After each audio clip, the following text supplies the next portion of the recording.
Hey guys, it's Jan, Not a Real Farm.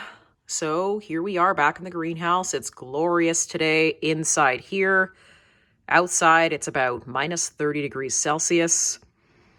So winter is still around for a little bit. But guys, have you been to the spice shelf lately in the stores? I've taken a look at some of the spices that I normally lean on in the wintertime when I haven't had an opportunity to grow them. And some of my spices have gone up about 20%, and that's if I can find them. So today I'm going to show you what kind of spice I'm growing, and one that I like to cook with, and one sometimes that's almost impossible to find. So guys, one of the spices that I like to add a little color into my rice or a little bit of a different taste into my cooking is saffron. And sometimes it's very hard to come by in the stores. It can be very pricey. A lot of the times you'll find safflower, which is sort of a stand-in for saffron. Saffron basically is very simple to grow. And the only thing with it is you have to be really quick about making sure that when you see those flowers bloom, you have to actually pick the spice. And it only gives you about 1 day. After 1 day, the flowers die, and then you don't have a chance to get the spice. So we're going to be planting that today to sort of bypass trying to, buy any in the grocery store because it's impossible and it's overly expensive, and I refuse to pay those prices. So I've decided to put it in a grow box. I have this grow box here. I've had grow boxes for years. They work wonderful. And they're really great if you're sort of low on space or you want to transport things and move them around in different gardens. So with the saffron, what we're going to be doing is using a really loose, fluffy potting soil. You'll notice if you do decide to plant saffron, if you can get your hands on some bulbs, saffron propagates under the ground like rhubarb. So we're going to be planting them now. We're going to be putting them in where it's a little bit warmer. They grow not necessarily in really great soil. They can grow, you'll find them in sometimes very arid places or places even that can, have a lot of rocks. So we're going to be sort of not necessarily treating the soil. We're just going to be planting the corms or the bulbs, and we're going to be just watering them, and that's it. That's all we're going to do. With saffron, you're actually only watering them once. They like it very, very, very dry. You give your soil a really thorough watering, you plant them, and you walk away. And that's what I like about saffron. You're not coming in and you're not constantly watering. If you water them, they will not flower.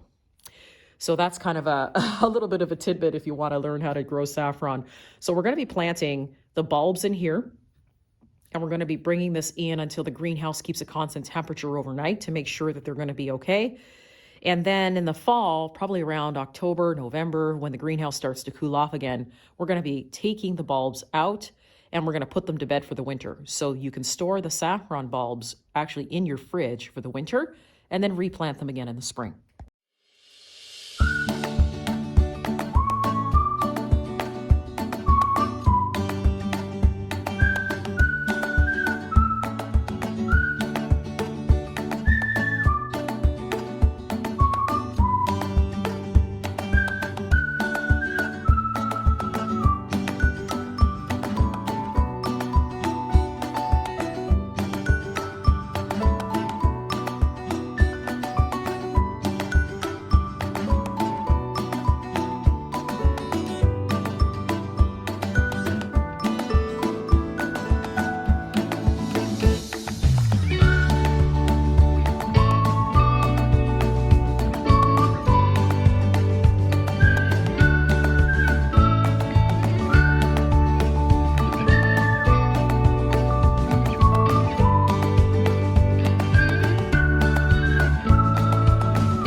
Okay, guys, so here they are. We've got 3 grow boxes of saffron. So all in all, we've got about 40 plants that are planted in these planters altogether. And like I said, this can apply to anything this year that you want to try to grow. So it can be tomatoes, potatoes, even if you want to start your own little herb culinary garden, because guys, it's going to be really important for you to plant your own food considering the inflation. Like I said, some of the things that I've seen in the store lately have gone up about 20%, and we're just coming into the spring. So get your seeds into the ground, into your planters, get them started, and really just grow for yourself this year, because that is going to be the most cost-effective thing you can do. So let's see how the saffron does. I'll keep you guys updated. You can see we've put in new soil, topped it up a little bit. Now they're kind of like potatoes, where they actually will sort of hang out of the ground here. That's okay. It's not going to hurt anything. You just have to keep them a little bit warmer than of course, minus 30. And then we're going to harvest, and away we go. We're going to use them in the cooking after we dry them out. Thanks once again for joining me today, guys, along on my spice adventure. If you have any questions, pop them below. Visit our Etsy store at NotARealFarm.etsy.com. You can also send us an email at NotARealFarm@yahoo.com. And you can also visit our new online seed store at NotARealFarm.ca. Thanks, everybody. Have a great day. See you soon.